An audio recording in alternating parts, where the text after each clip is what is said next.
Eu me chamo Leonardo, sou natural da cidade de Salvador, Bahia.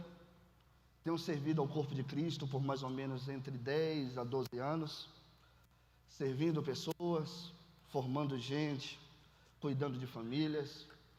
Deus tem me dado a honra de caminhar em vários tipos de comunidades, das mais tradicionais, as mais pentecostais, as comunidades cristãs, não cristãs. O Senhor tem aberto algumas portas para que eu pudesse entrar e compartilhar tudo aquilo que Ele tem feito como realidade no meu coração.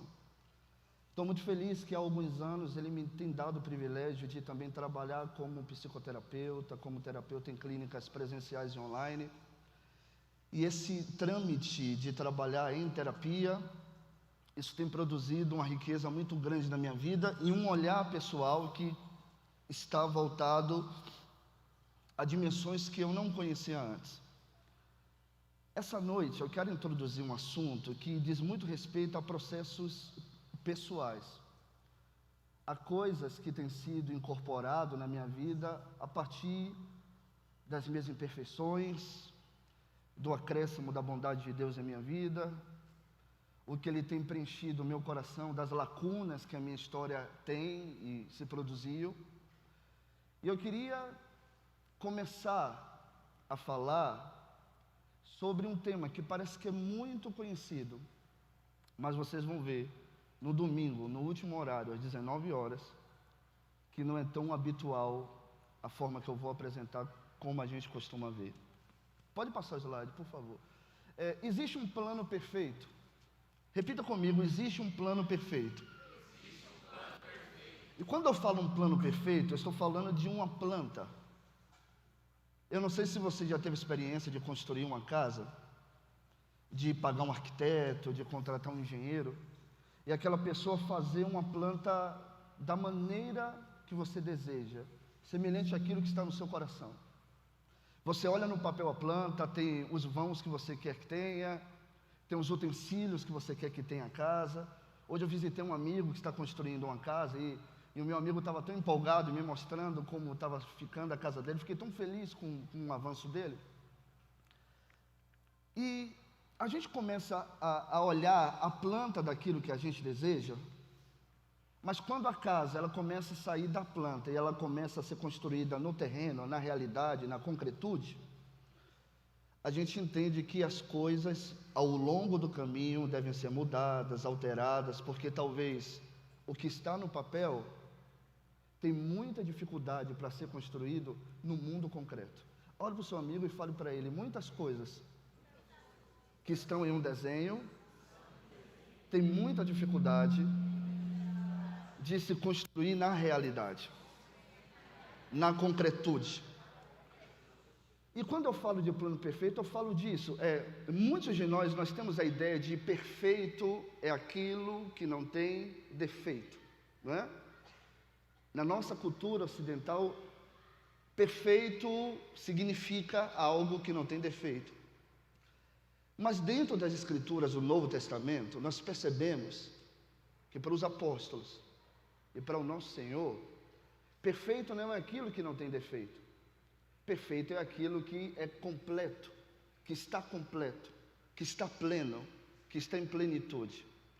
A palavra perfeito usada no Novo Testamento é a palavra pleroma no grego, plerom, que significa completude, plenitude, algo que está totalmente cheio.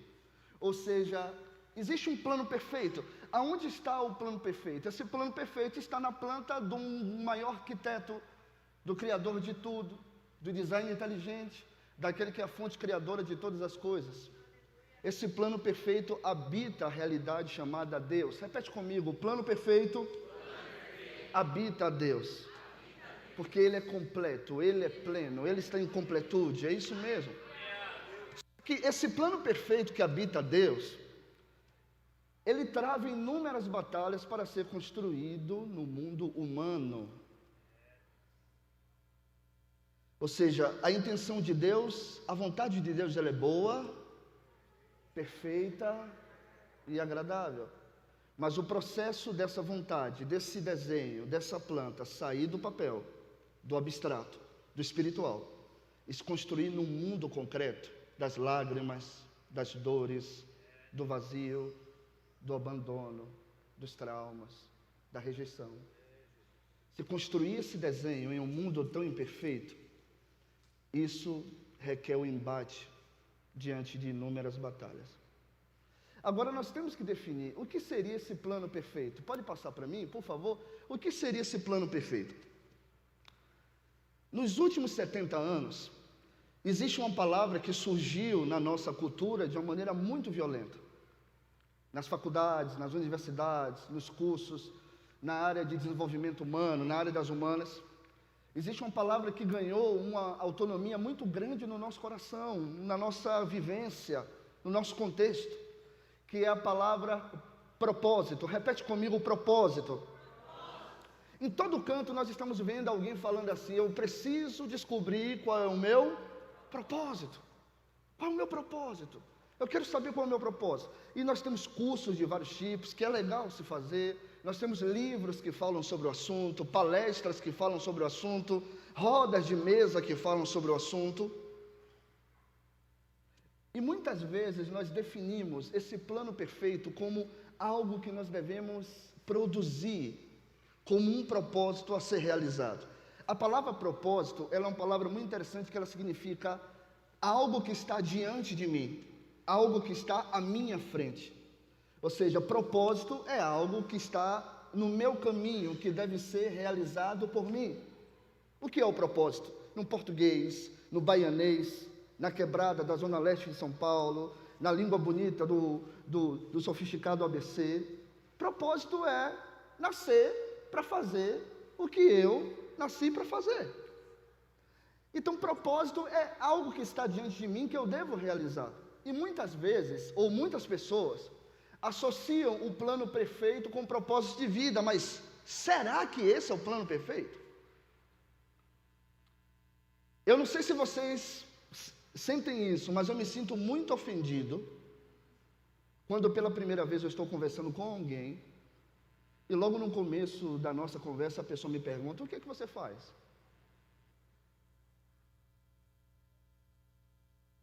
Eu me sinto ofendido porque no momento em que a pessoa deseja saber o que você produz, ela te rotula a partir de um preconceito que ela tem quanto às pessoas que fazem o que você faz. Ou seja, se você está diante de alguém, a pessoa te pergunta: o que você faz? E você fala: eu sou um policial. Todos os modelos mentais que aquela pessoa tem no que diz respeito ao que é um policial, ela vai colocar você dentro daquela caixinha e vai se relacionar com você a partir daquele lugar.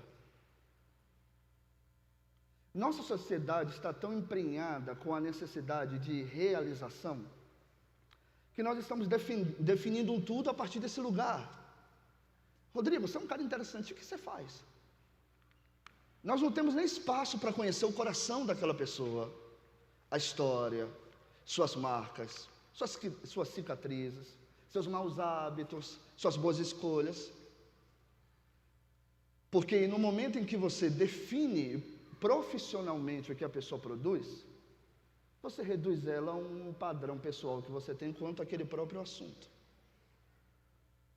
Para Jesus, o plano perfeito era outra coisa. Se você puder colocar para mim Mateus capítulo 5, meu amigo, Mateus capítulo 5, versículo 48. Mateus capítulo 5, versículo 48. E eu quero, por favor, eu estou vindo na casa de vocês, não durma enquanto os convidados falam. Posso contar com a educação de vocês?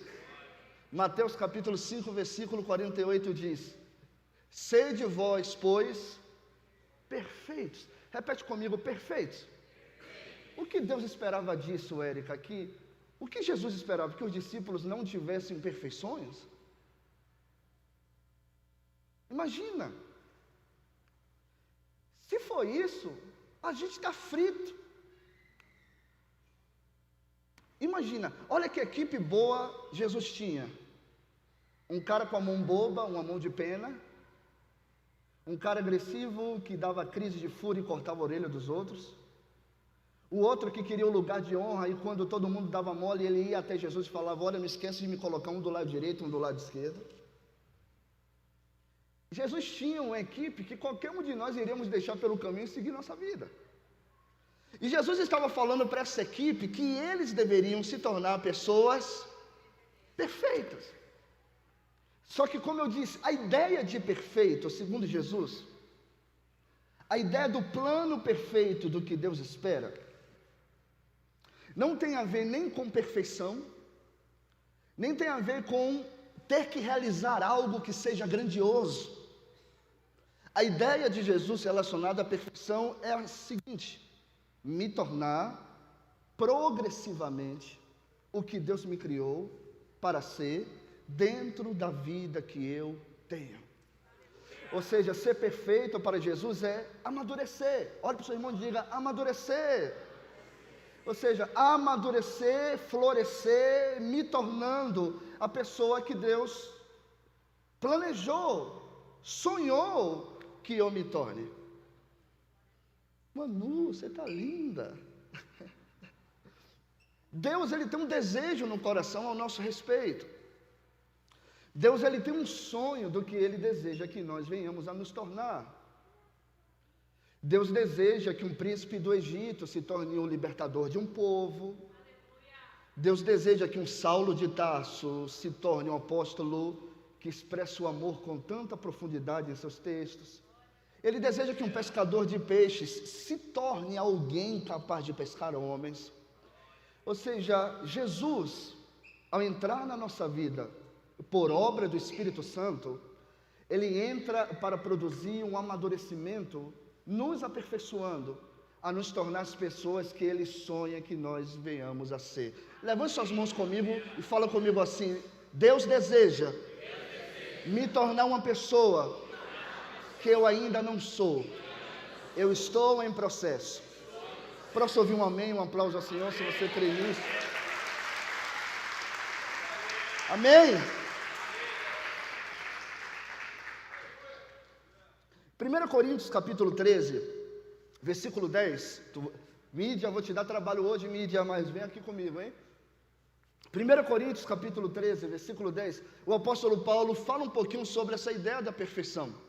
Ele diz assim: mas quando vier o que é perfeito, mas quando o perfeito surgir, mas quando o que é completo crescer em nossa vida, mas quando o que é plenitude se desenvolver em nós, então aquilo que é incompleto, aquilo que é em parte, aquilo que é imaturo será aniquilado. Voltemos para o slide, por favor. Então eu pergunto para vocês: qual é esse plano perfeito? O que é esse plano perfeito? É algo que eu tenho que realizar? É uma tarefa que eu tenho que fazer? É um sonho que eu tenho que cumprir? É uma missão que eu tenho que ter? Olha só, quantas e quantas vezes eu recebo em clínica por semana pessoas que estão em estado de ansiedade acentuado, extremos, porque são pessoas que se sentem inúteis no sentido de não conseguir realizar grandes missões na sua vida. São apenas pais comuns que trabalham, colocam o pão na mesa. São apenas mães comuns que se dedicam à formação do filho e o cuidado com seu marido.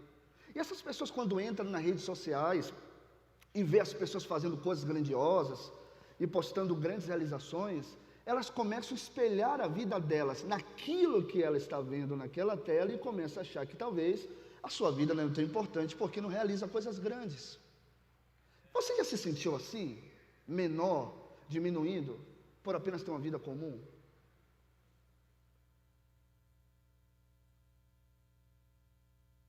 Quantas pessoas se frustram com o Evangelho por achar que nasceram para fazer algo grande no Evangelho e começa a projetar que esse algo grande está relacionado à grandeza exterior, e quando as coisas não acontecem, se frustram, se decepcionam com Deus, abandonam até uma vida saudável, porque aquilo que julgava ser a realização da sua vida não foi cumprido. Então, Deus errou comigo, eu estou frustrado com Ele.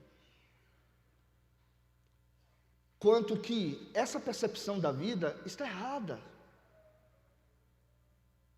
O que Deus espera de nós pode sim estar relacionado a um propósito, mas antes disso, é nos amadurecer para a vida.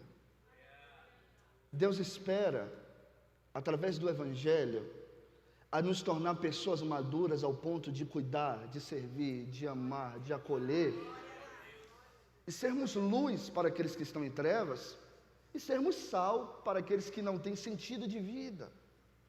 Então, o que seria esse plano perfeito? Pode passar o slide. Esse plano perfeito é você.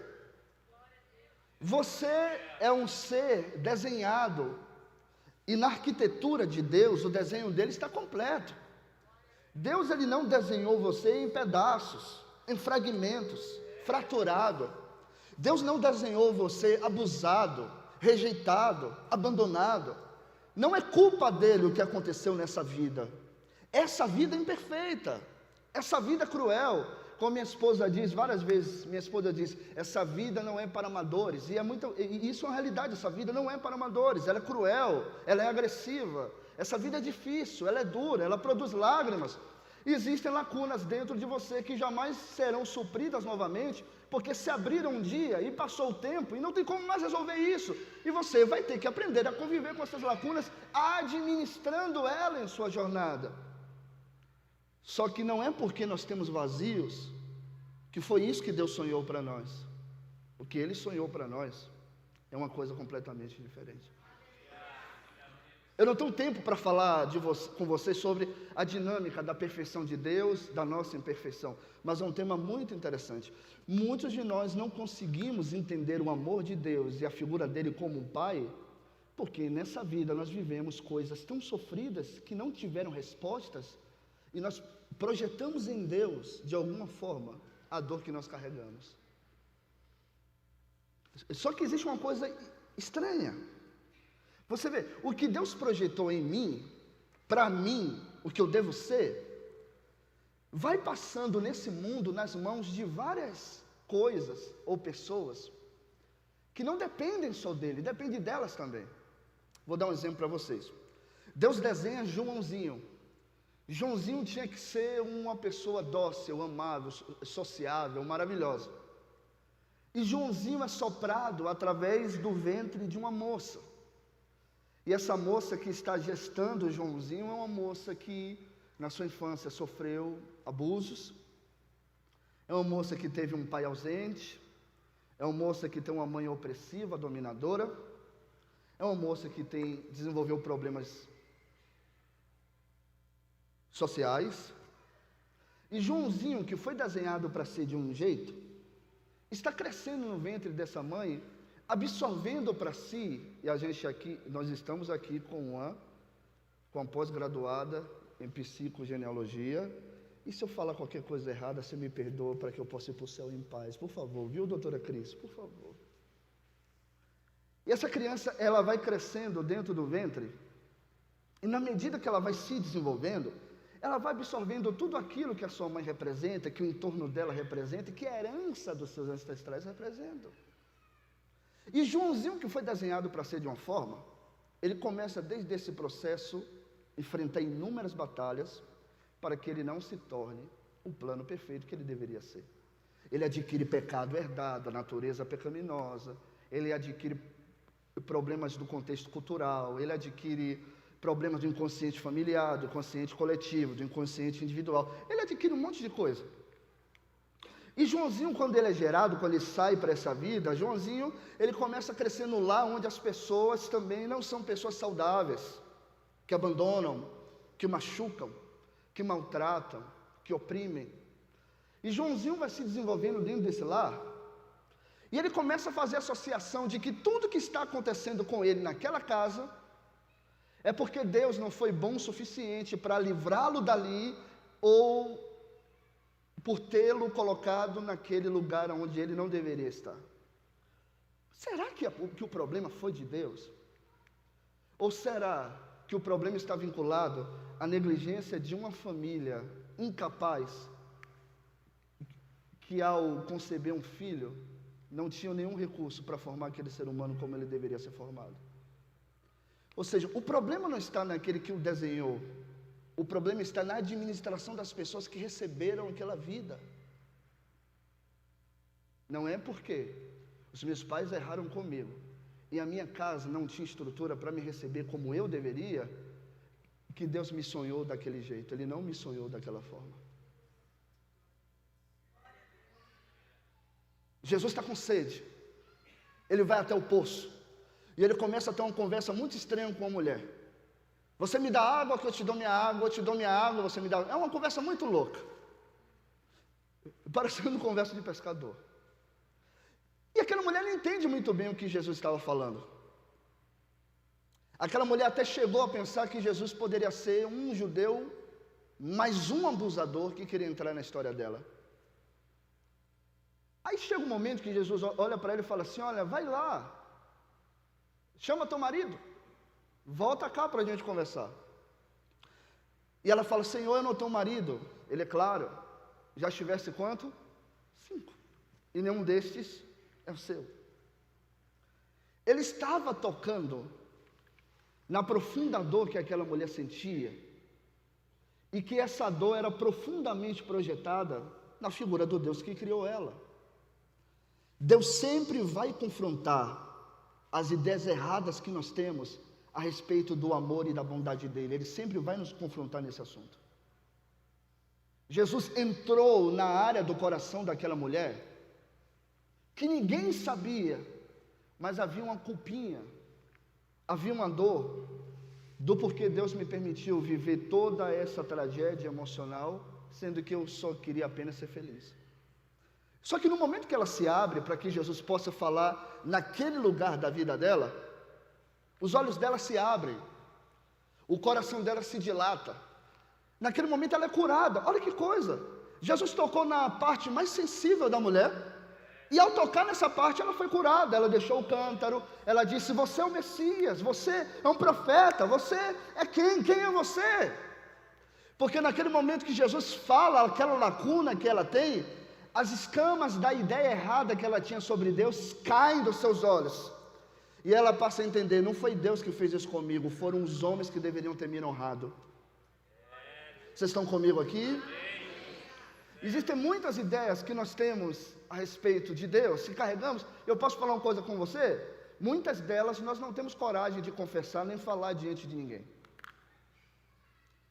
É feio, né? É vergonhoso falar que nós temos algumas questões abertas com Deus. Muitas vezes nós somos como Jó.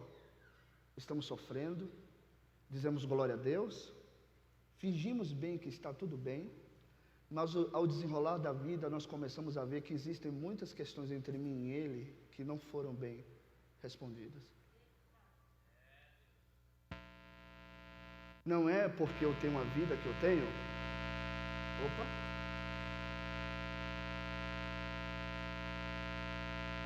Tudo certo, me aí? Não é porque eu tenho a vida que eu tenho que foi essa vida que Deus sonhou para mim. Não é porque hoje eu sou quem eu sou, obrigado. Não é porque hoje eu sou quem eu sou que foi isso que Deus sonhou a meu respeito. O plano perfeito é uma pessoa sonhada para viver nesse mundo de maneira plena, completa, madura e florescida. Dá um abraço nessa pessoa que está do seu lado com carinho, não solta ela muito, segura ela e fala com ela assim: Deus sonhou você para te plantar nesse mundo, para que você possa embelezá-lo, enchê-lo de fragrância, dar muito fruto, e a sua história ser lembrada de gerações em geração, em nome de Jesus. Posso ouvir um amém dessa igreja linda? Vocês acreditam nisso de verdade, de coração, de coração, de coração? Então, o que impede o nosso desenvolvimento, o que impede o nosso florescimento? Tony, você vai falando, até que horas eu tenho, viu? O que impede o nosso desenvolvimento, o que impede o nosso florescimento, né? Se Deus sonhou algo a meu respeito, se eu tenho que ir me tornando alguém que eu não sou, se eu sou um discípulo do caminho, aquele que está em contínuo progresso, o que existe na minha vida que possa impedir que o desenvolvimento que eu tenho que ter aconteça na minha jornada? Essa é a pergunta. E qual é o tema de hoje? Desenvolvimento espiritual. Para que um desenvolvimento possa ocorrer, deve existir todo um contexto específico para preparar esse desenvolvimento. Te pergunto, uma criança vai desenvolver bem linguagem e comunicação se ela for formada em uma casa onde não há diálogo? Não, porque o contexto determina o desenvolvimento daquele que está dentro daquele lugar. Eu estava falando para o pastor Tony, eu estava vendo o Vitor aqui conduzindo a reunião, eu conheço o Vitor desde o princípio que vocês chegaram, né? E eu falei assim, poxa Tony, olha como o Vitor cresceu, olha como ele está amadurecido, olha como ele está falando bem, parabéns Vitor, muito legal. Porque o ambiente no qual ele foi inserido facilitou o desenvolvimento dele. Ambientes facilitam ou atrofiam desenvolvimento. Os cenários são muito importantes, porque os cenários nos induzem a vivermos a partir deles. Um cenário adequado produzirá o desenvolvimento que eu espero. O cenário inadequado produzirá o quê? Atrofiamento. Jesus estava numa mesa que ele amava muito, em uma cidade chamada Betânia.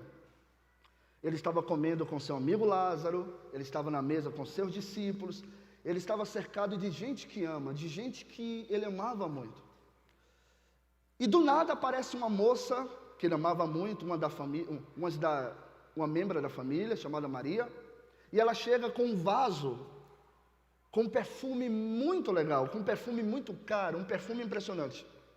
E ela quebra o perfume e lança o perfume todo sobre a cabeça de Jesus, e o texto diz que toda a casa foi cheia com aquela fragrância. A casa se encheu com aquela fragrância, e quando aquele cenário foi modelado por aquela fragrância, os incomodados começaram a falar, por que essa mulher não pegou esse perfume e vendeu esse perfume para darmos aos pobres? Porque no momento em que aquele cenário foi modelado, aqueles que não faziam parte daquela cultura de honra, não conseguiam ficar em paz naquele lugar. Ou seja, os cenários determinam a formação, o comportamento e o desenvolvimento ou a exclusão das pessoas que estão ali dentro. Quem está comigo? Amém? Em um cenário de honra, em uma cultura de honra, pessoas com corações desonrosos não conseguem permanecer. Elas têm que sair. Elas são incomodadas, elas têm que ir embora. Então nós precisamos de um cenário específico para que haja o desenvolvimento específico. Mas às vezes o cenário da nossa vida não é condizente com o desenvolvimento que nós temos que ter. Você já percebeu que parece que tudo que Deus quer fazer na nossa vida é contrário de tudo aquilo que nós somos? Não é incrível isso? Se eu sou muito para frente, se eu sou muito sanguíneo, se eu sou muito agitado, isso é incrível. Deus sempre casa pessoas muito agitadas com pessoas que vivem no mundo de Nárnia para a vida e desfrutando do mundo. Minha esposa estava falando mal de mim ontem, eu não acreditei que ela disse isso. Ela falou na mesa assim, Léo só anda no mundo de Nárnia, para ele tudo está bom, tudo está legal. Porque parece que Deus nos une como uma moeda, né? Um é cara e um é coroa. A gente não é igual, a gente é bem diferente, mas faz parte da mesma coisa. E Ele sempre quer trabalhar na nossa vida, Érica, em coisas que a gente acha que é normal, mas talvez não é muito. E essas coisas que nós normalizamos, mas Ele deseja aperfeiçoar em nós, e é o que eu queria chamar, por favor, pode passar, é o que eu queria chamar de bagagens.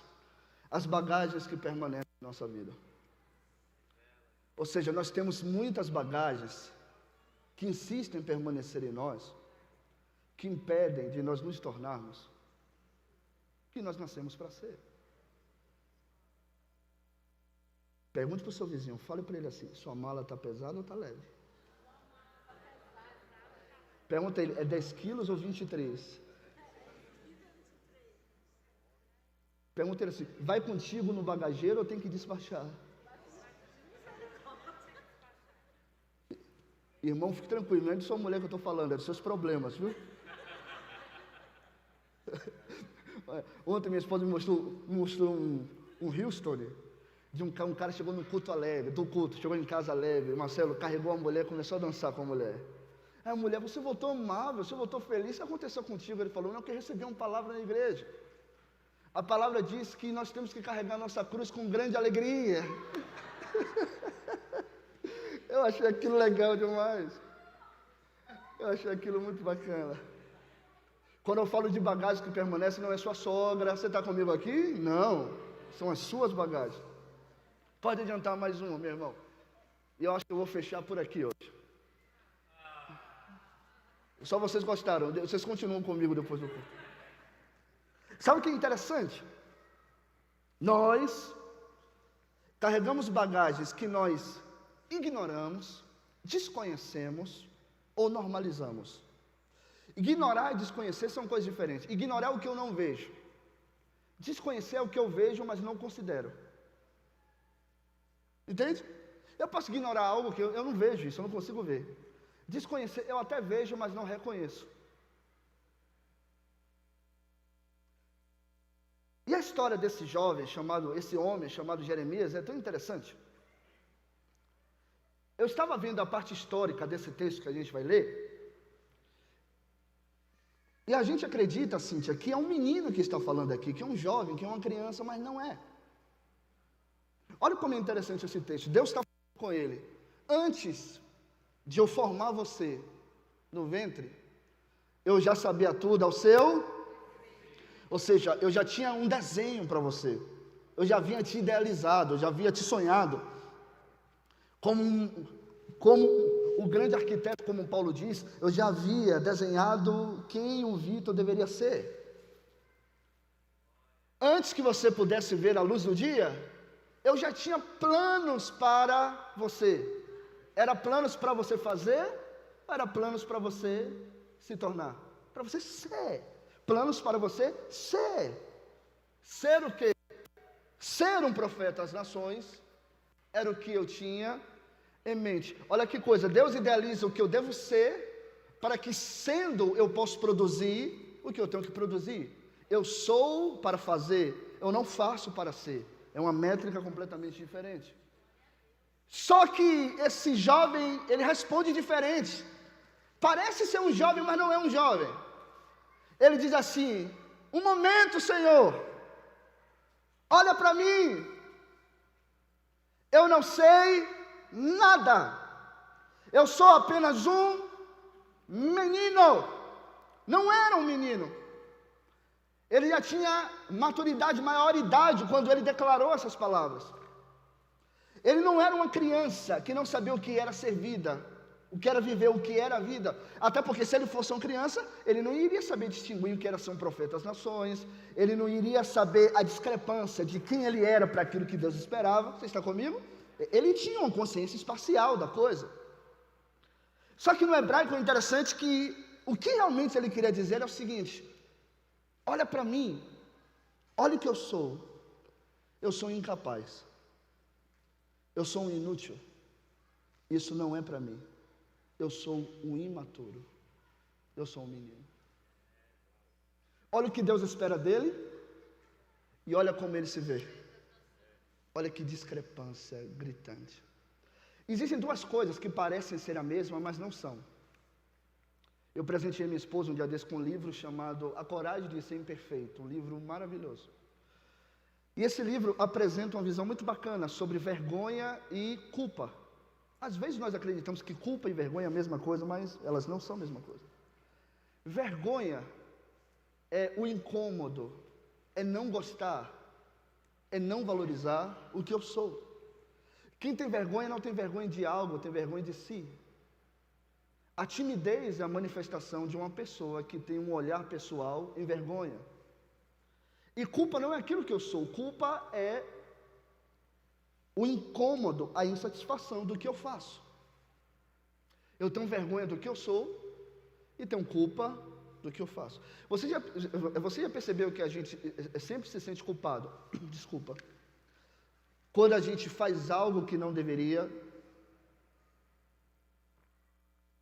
Porque culpa, ela está extremamente ligada ao que eu produzo. Eu falo algo ruim, me sinto culpado. Eu faço algo mal, me sinto culpado. Mas a vergonha não é por aquilo que eu faço, é porque eu sou. Eu tenho vergonha do meu rosto, do meu corpo, de como eu falo. Eu tenho vergonha de me olhar no espelho, eu tenho vergonha das pessoas. Eu me escondo, eu tenho timidez em conversar com as pessoas. E quando nós desenvolvemos vergonha de nós, é porque nós nascemos em um contexto onde o valor do que nós somos não foi afirmado em nossa vida. Todas as pessoas que têm vergonha de si, nasceram em um contexto que não tinha cultura de afirmação de valor. Essa criança cresceu, esse rapaz cresceu, e ele nunca viu alguém falar: você é incrível, você pode muito, você é capaz.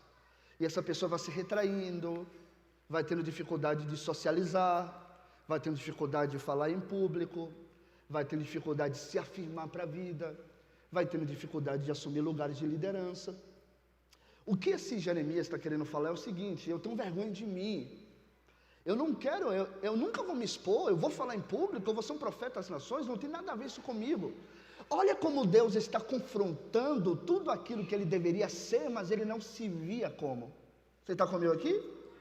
Como eu vou ser um profeta se eu tenho medo de falar? Como eu vou ser um porta-voz das nações se eu tenho dificuldade de me expor? Porque a forma como ele se percebia era distorcida em relação da maneira como Deus percebia a existência dele. Ao olhar para você, você pode ver alguém que você acredita que é, mas não é a pessoa que Deus espera que você seja.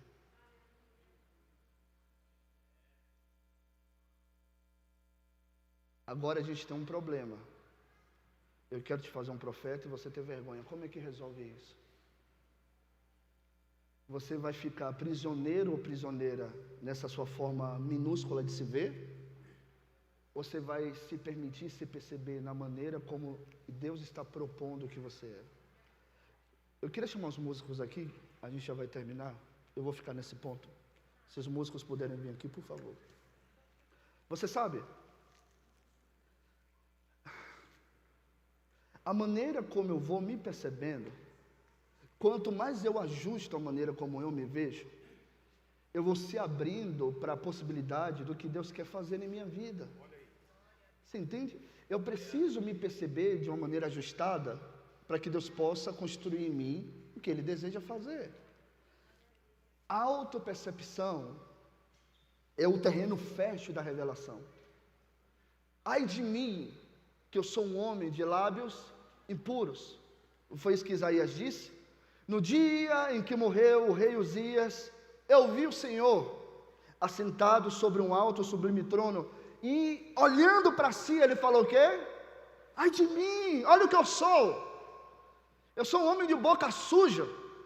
Eu sou um ser de lábios impuros. Eu sou uma pessoa que não tem qualidades. Eu me percebo minúsculo diante do que eu vi. E no momento que ele se viu de uma maneira distorcida, um ser espiritual vem sobre ele e toca nos seus lábios. E ele começa a ouvir a voz de Deus de maneira nítida na sua vida. Ele começa a perceber que ele não era aquilo que a percepção dele julgava sobre ele. Ele não era pequeno assim. Ele não era inferior assim. Ele não era rejeitado assim. Ele não era desprezível assim. Ele era um ser humano que foi sonhado por Deus para viver de maneira plena na sua geração, para viver de maneira completa nos seus dias, para viver realizado em sua existência. Levante suas mãos comigo, eu quero declarar isso de coração. Deus nos fez para termos uma vida significativa. Quem pode dizer um glória a Deus, fala, ei! Amém! Amém! É preciso que eu tenha os olhos abertos para ver o que Deus vê em mim. E para isso eu preciso me perceber de uma maneira mais adequada. Deus me vê amado. Deus me vê santo.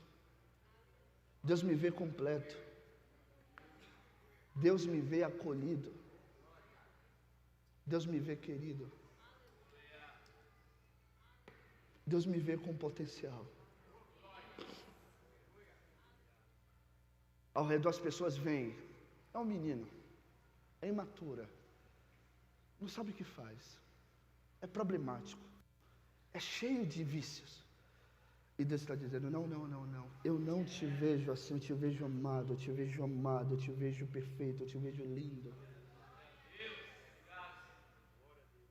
Se olha no espelho, eu não gosto do que vejo, então vou me cortar, porque eu não gosto do que eu vejo.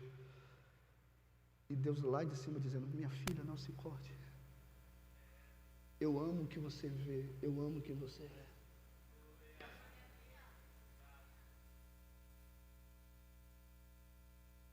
Uma das bagagens que impedem que nossa vida possa viver um processo de amadurecimento é porque nós temos um olhar muito descalibrado daquilo que nós realmente somos.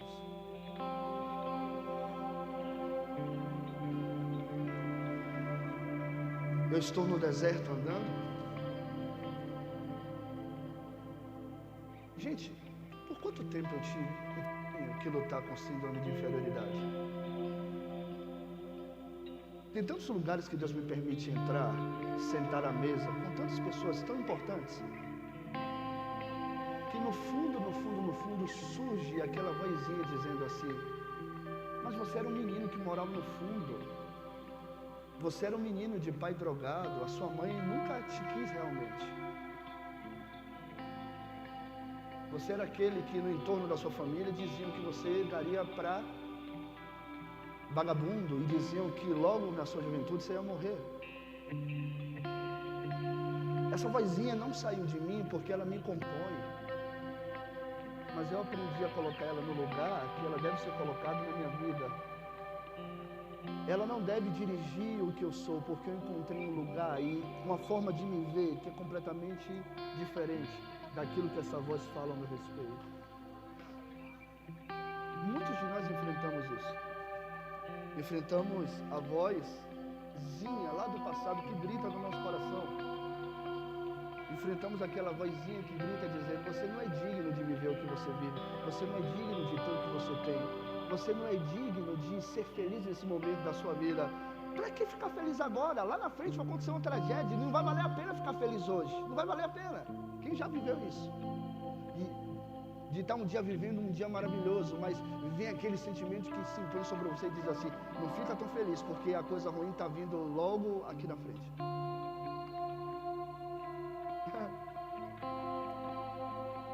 Só que nós precisamos nos educar a nos olhar com esperança, a nos perceber com esperança, a olhar para a nossa vida esperançosos, a olhar para a gente e dizer assim: não é isso que Deus desenhou, não é isso que Deus pensa de mim, não é isso que Ele quer de mim. Eu sou um projeto em construção, eu sou um plano em aperfeiçoamento, eu sou alguém que está crescendo, eu sou alguém que está aprendendo, eu sou alguém que em cada manhã a misericórdia de Deus se renova na minha vida, me tornando uma pessoa nova.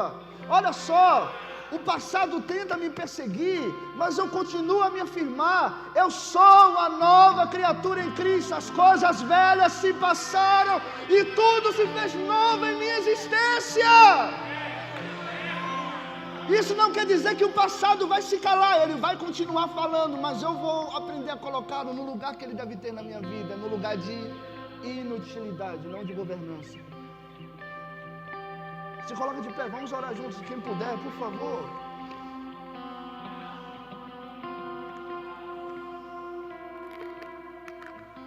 A gente vai continuar falando isso um domingo, tem muito slide para a gente trabalhar. Posso falar uma coisa para vocês, de verdade? Se você não vir no domingo, eu não sei o que vai ser de você.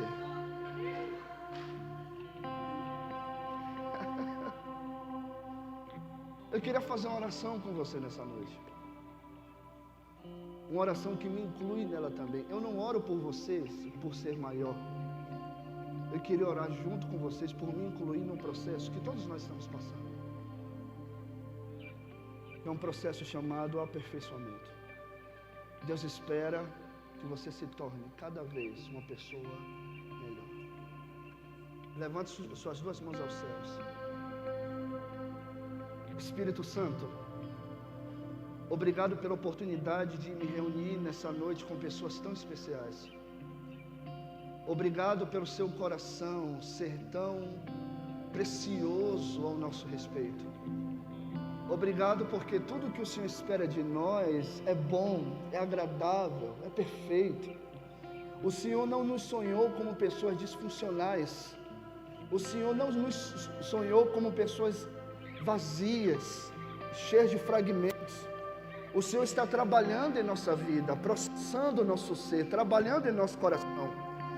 A minha oração é que todas as escamas que nos configuraram a nos vermos de maneira distorcida saia dos nossos olhos, que uma água limpa como um colírio limpe, lave o nosso olhar, que o Senhor nos faça cair em si, que o Senhor nos faça despertar para uma vida significativa, Senhor. Produz luz no nosso entendimento, produz luz em nosso coração, que tudo que é vazio e obscuridade e trevas em nossa vida assuma uma forma de graça, de fruto, de luz, de bondade, de favor em nós. Declaramos que toda a sensação de solidão seja preenchida pelo seu acolhimento, pelo seu consolo, e tudo aquilo que em nós não tem resposta, a sua presença nos responde e nos acolhe. Nos abrimos para o seu coração, papai,